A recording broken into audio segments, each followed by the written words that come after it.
Find out how little Dumbo uses his big ears to soar to fame and become the world's one and only flying elephant. You can read along with me in your book. You'll know it's time to turn the page when you hear this sound. Let's begin now.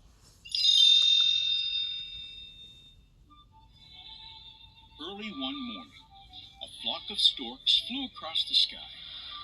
In their beaks, they carried precious bundles over a big circus. At just the right moment, the storks released their special deliveries, sending them gently floating down to the circus tents below. From her pen, Mrs. Jumbo watched the bundles drop softly to the ground. Surely one of them held her own little baby, she thought. She saw a baby kangaroo, a fuzzy little bear cub, and a long-necked baby giraffe. But no special bundle came for Mrs. Jumbo. As the animals boarded the circus train the next morning, Mrs. Jumbo searched the sky again. But there wasn't a stork in sight. The ringmaster was ready to go. Casey Jr. whistled. And with a powerful tug, headed down the track. The circus was on its way once again. Mr. Stork was running very late with his delivery. When he spotted the circus train below, he quickly flew down and landed on the roof of a train car. Mrs. Jumbo! Calling Mrs. Jumbo. Oh, where's that Mrs. Jumbo? From one of the cars, he spotted some elephant trunks waving at him.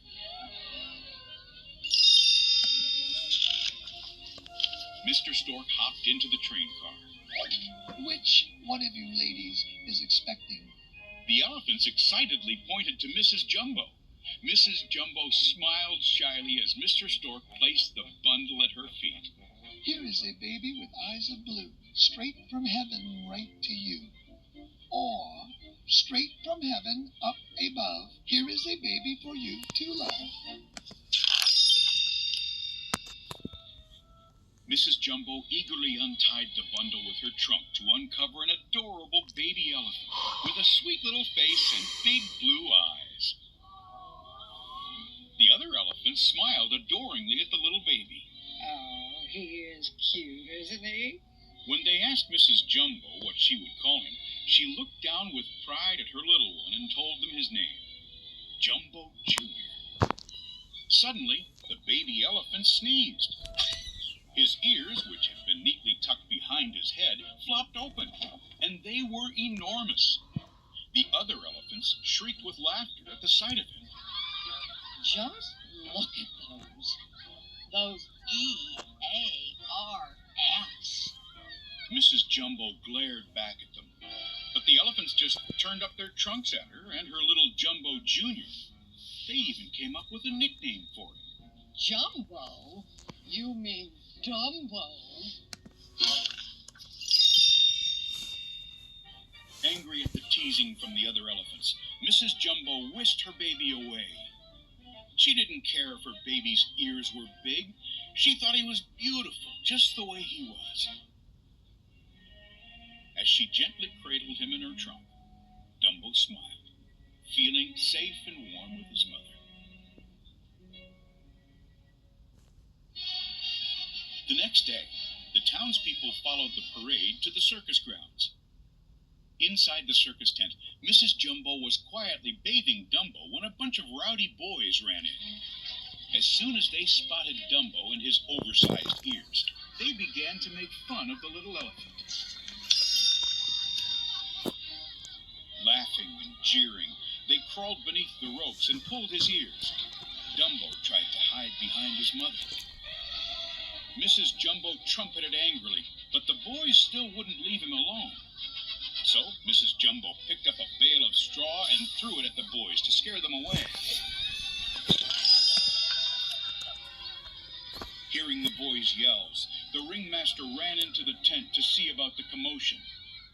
He ordered his men to capture Mrs. Jumbo, and then the ringmaster took little Dumbo from her.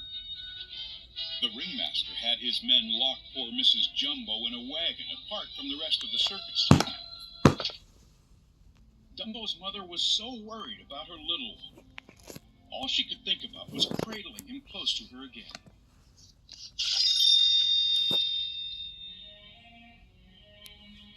Little Dumbo cried for his mother, but the other elephants turned their backs on him. He felt like he didn't have a friend in the world, until a little mouse named Timothy noticed him. Poor little guy. Timothy shook his head. What's the matter with his ears? I think they're cute. And without thinking twice, Timothy decided to help Dumbo. Timothy introduced himself to the little elephant. Hello, Dumbo. I'm your friend. Dumbo smiled shyly at Timothy. Then the tiny mouse asked Dumbo if he might like to hear his plan to free Mrs. Jumbo. Dumbo nodded, listening closely to his new friend. All we gotta do is make you star. A headliner. Dumbo the Great. The next day, Timothy was ready to put his plan in action. He tied up Dumbo's ears to keep them out of the way. The ringmaster blew his whistle, and the elephants began to make a pyramid. The crowd watched with wonder as the elephant pyramid rose higher and higher until it nearly reached the top of the circus tent. Then the ringmaster announced that Dumbo, the world's smallest little elephant, would spring to the very top of the pyramid. Dumbo dashed into the ring, but before he could make his leap, his ears came untied, sending him crashing into the elephant pyramid. For a moment, the crowd watched as the elephant swayed to the left, then to the right. Then, trumpeting and bellowing, the elephants began to tumble, sending the crowds running. As the elephants fell, they hit the poles that were holding the tent up. There was a loud crack as the center pole snapped in two. The big top began to fall, and with a loud whoosh, the giant tent collapsed.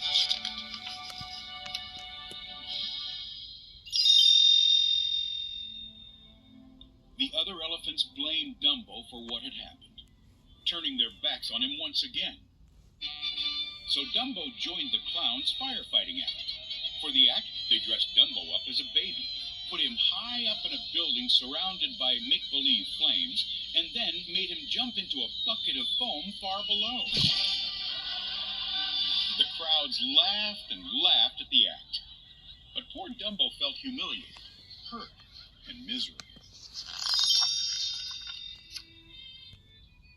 After the show, Timothy scrubbed his friend's sad little face.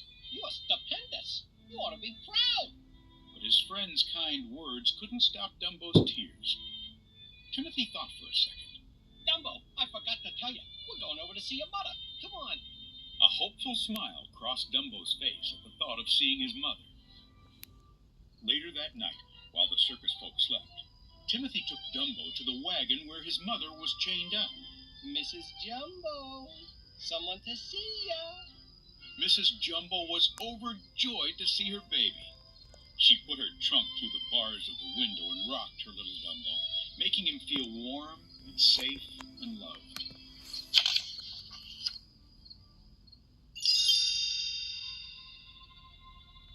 The next day, Dumbo was filled with dread as he climbed to the top of the building once again. Timothy wanted more than anything to give Dumbo confidence. Suddenly, an idea came to him. Timothy handed him a feather, telling him it was a magic feather that would help him fly. Could it be true, Dumbo wondered? But he trusted Timothy, so holding the magic feather tight, Dumbo jumped. At first, Dumbo and Timothy soared through the air, but halfway down, Dumbo lost the feather. Without it, he thought he couldn't fly. As they plummeted toward the ground, Timothy quickly told Dumbo the feather wasn't really magic. He didn't need it to fly. All he had to do was believe in himself. Dumbo, open them ears. Come on, fly. Whoosh! Dumbo opened his ears just before he hit the ground. The clowns, the ringmaster, and the audience watched in amazement as Dumbo flew up, down, and all around the big top. He was a flying elephant.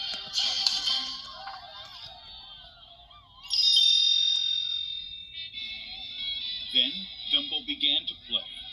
He chased the clowns and shot peanuts at the mean elephants. Timothy shouted for joy. We did it! You're making history! In the days that followed, Dumbo became the most famous elephant in the world. And people came from all over to see the little elephant with the big ears fly. Timothy, who was now Dumbo's manager, became famous too.